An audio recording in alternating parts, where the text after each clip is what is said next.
Assalamualaikum sobat beriman semuanya. Allah Subhanahu wa taala berfirman, Allah pemberi cahaya kepada langit dan bumi. Perumpamaan cahayanya seperti sebuah lubang yang tidak tembus, yang di dalamnya ada pelita besar.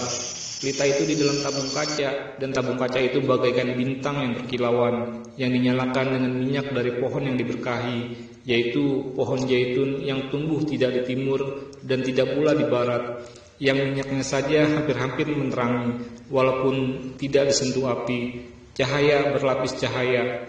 Allah memberi petunjuk kepada cahayanya bagi orang yang dikehendaki, dan Allah membuat perumpamaan-perumpamaan bagi manusia, dan Allah Maha mengetahui segala sesuatu. Quran Surat An-Nur ayat 35. Dalam ayat ini Allah menerangkan kalau Allah lah yang memberikan cahaya kepada langit dan bumi. Perumpamaan cahaya agama Allah seperti lubang yang tidak dapat ditembus. Artinya Lauh Mahfuz, tempat di mana cahaya agama Allah berada, memang benar-benar tempat yang terjaga. Atau kalau dalam istilah komputer, software tempat penyimpanan sistemnya tidak akan ada yang dapat mengcrack, menghack, atau ditembus oleh siapapun. Kemudian Allah mengumpamakan kalau cahayanya berada di dalam sebuah tabung kaca, atau dilindungi dengan tabung kaca yang dinyalakan dengan minyak pohon zaitun yang tumbuhnya bukan di barat atau di timur. Artinya lokasi tempat keberadaan orang yang akan melindungi agama Allah ini berasal dari daerah yang banyak ditumbuhi pohon zaitun, tapi bukan zaitun yang tumbuh di bumi bagian barat ataupun bumi bagian timur. Kalau kita melihat peta dunia, wilayah bumi terbagi atas 4 bagian. Lintang utara bujur barat, lintang utara bujur timur, lintang selatan bujur barat, dan lintang selatan bujur timur, di mana persimpangan garis lintang dan garis bujur bertemu pada sebuah titik. Kemungkinan wilayah yang berada dalam titik inilah daerah yang dimaksud dalam ayat tersebut, yakni bukan wilayah bumi bagian barat ataupun bumi bagian timur. Kemudian Allah jelaskan wilayah tersebut dengan lebih spesifik lagi, yakni dengan keterangan kalau tabung kaca yang melindungi cahaya agama Allah ini seperti bintang yang berkilauan, di mana artinya penggunaan kata bintang yang mengartikan sesuatu yang banyak adalah mengacu kepada wilayah yang penduduknya banyak memeluk agama Islam. Dan wilayah di bumi yang dilewati pertemuan garis lintang dan garis bujur yang penduduknya banyak memeluk agama Islam hanyalah Indonesia. Tapi seperti yang sudah kita ketahui, kalau Indonesia bukanlah daerah yang banyak ditumbuhi pohon zaitun. Jadi bagaimana mungkin kalau ayat tersebut mengenai wilayah di Indonesia? Teori yang memungkinkan mengenai hal ini adalah merujuk ke pendapat yang menyatakan kalau di Indonesia ini dahulunya terdapat wilayah yang memiliki 2 kebun, yakni pohon tin dan zaitun. Tapi karena penduduknya mengingkari nikmat Allah, lalu Allah mengajabnya dengan banjir dan gelombang tsunami yang sangat besar, sehingga yang tumbuh kini hanyalah buah maja yang pahit. Dan wilayah tersebut letaknya di Jawa Tengah, negeri yang diduga sebagai negerinya Ratu Saba. Hal ini berdasarkan keterangan pada ayat yang berbunyi kalau tabung kaca itu dinyalakan dengan minyak dari pohon yang diberkahi adalah menggunakan fi'il mahdi, yakni kata kerja yang dilakukan pada masa lampau. Yang artinya minyak dari pohon zaitun tersebut tumbuhnya di masa lalu, bukan pohon zaitun yang tumbuh di masa sekarang. Hal ini membuktikan kalau wilayah Indonesia adalah negeri Ratu Saba yang dihancurkan Allah, sehingga Indonesia seperti yang kita lihat sekarang ini adalah negeri yang terdiri dari beribu-ribu pulau. Allah Subhanahu wa taala berfirman, "Kami hancurkan negeri mereka sehancur-hancurnya." Quran Surat Saba ayat 19.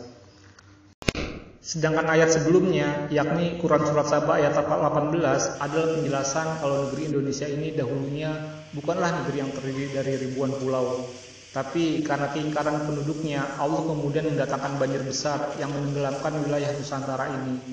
Terus pas banjir itu surut, daratan yang tampak adalah kepulauan yang kita lihat sekarang ini. Bahkan pada tahun 1995, saya melihat sendiri kalau di puncak Gunung Cerme, Jawa Barat, di jalur pendakian yang sangat sulit didaki, saya nemuin banyak benda-benda yang berasal dari laut, beserta fosil hewan laut yang sudah pada mati. Seperti misalnya terumbu karang, karang putih, dan juga bintang laut yang sudah membatu.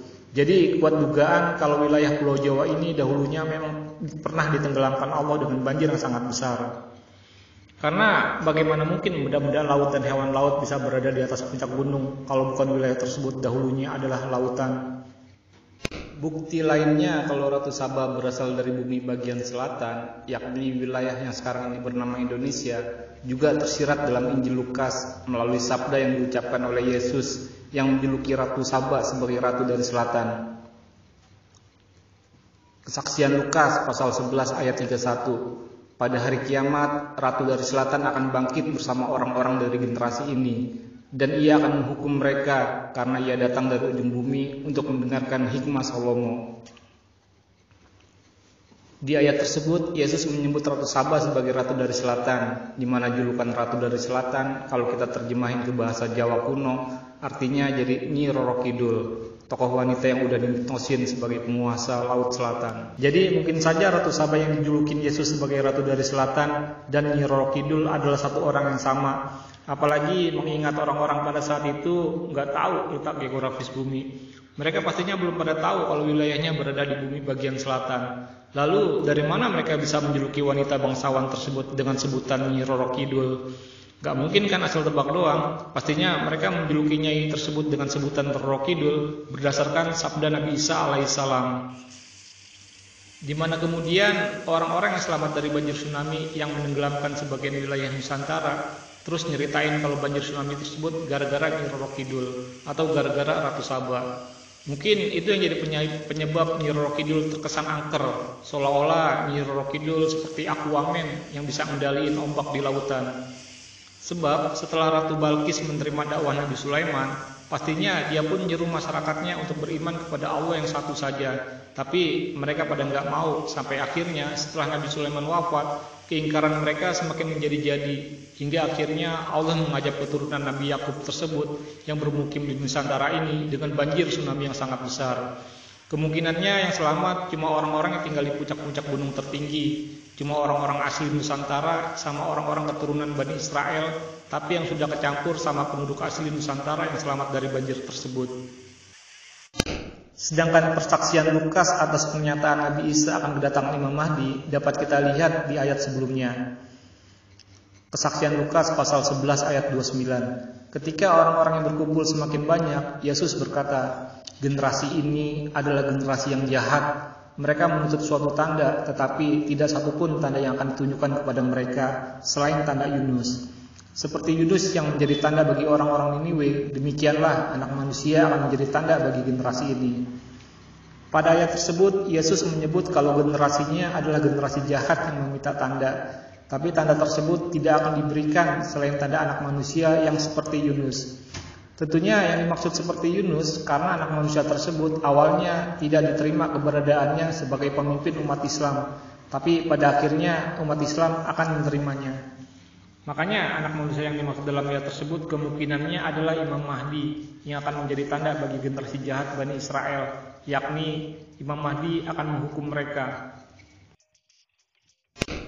Terus pernyataan Yesus yang menyebut anak manusia tersebut menjadi tanda bagi generasi ini tentunya bukan dialamatkan kepada kaum Bani Israel yang hidup di zamannya, karena generasi ini yang dimaksud Yesus adalah generasi jahat di kalangan Bani Israel yang keberadaannya bukan cuma hidup di zaman Yesus, tapi tetap ada sampai dengan sekarang, yakni generasi yang kagak percaya kalau Yesus adalah Nabi utusan Allah. Makanya di ayat selanjutnya Yesus menggunakan kata dibangkitkan. Kesaksian Lukas pasal 11 ayat 31. Pada hari kiamat, Ratu dari Selatan akan bangkit bersama orang-orang dari generasi ini, dan ia akan menghukum mereka, karena ia datang dari ujung bumi untuk mendengarkan hikmah Salomo. Pasal 11 ayat 32. Pada hari kiamat, orang-orang Niniwe akan bangkit bersama generasi ini dan menghukumnya, karena orang-orang Niniwe bertobat ketika Yunus berkhotbah di hadapan mereka. Di ayat 31 dan 32, Yesus menyebutkan kalau Ratu dari Selatan dan kaum Niniwe, yakni kaum yang akhirnya mengakui kenabian Yunus, akan dibangkitkan untuk menghukum generasi jahat tersebut. Mungkin yang dimaksud Ratu dari Selatan akan dibangkitkan untuk menghukum mereka adalah kata kiasan kalau pemimpin tersebut berasal dari bumi bagian selatan, yakni Indonesia. Begitupun kaum Niniwe yang juga akan dibangkitkan untuk menghukum mereka, juga kata kiasan untuk menggambarkan para Taifah Mansuroh atau orang-orang yang masih mengikuti sunnah Rasulullah yang akan berperang bersama Imam Mahdi.